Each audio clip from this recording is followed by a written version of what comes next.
สิบบาทก็ไม่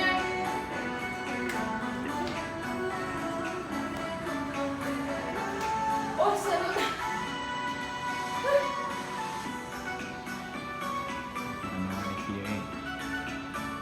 หนาวแท้เกิดเองดูนี่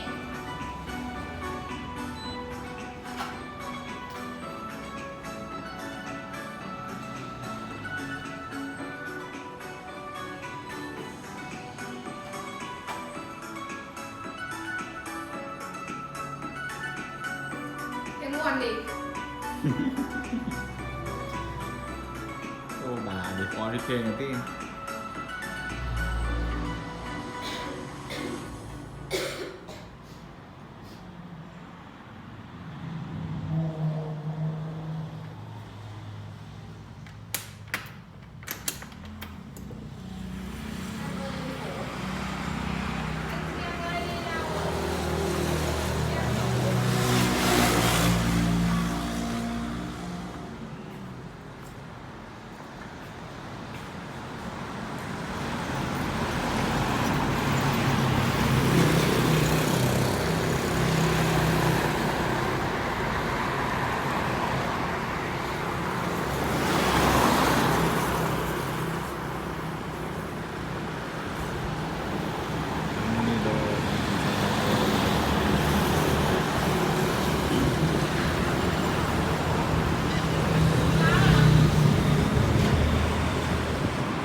เน็ตเบิดเหรอ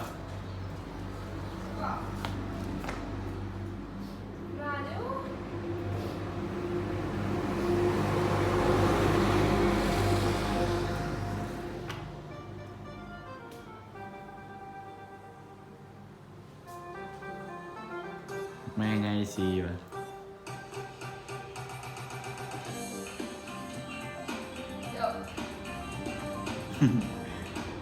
ไม่เมายาว เอาไปไว้ก่อนนะ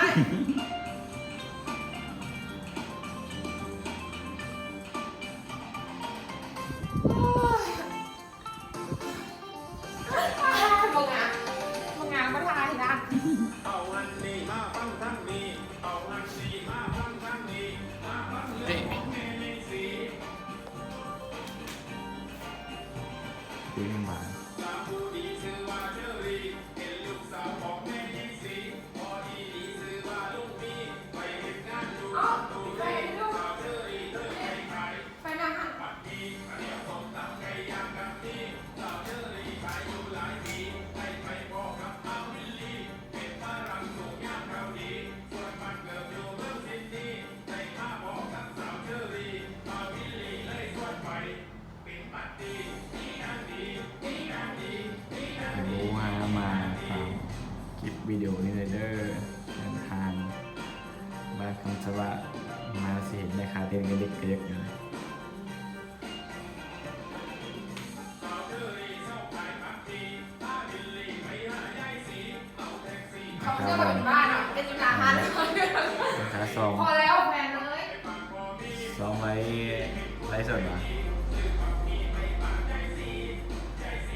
เอาไปเดี๋ยวอัพลง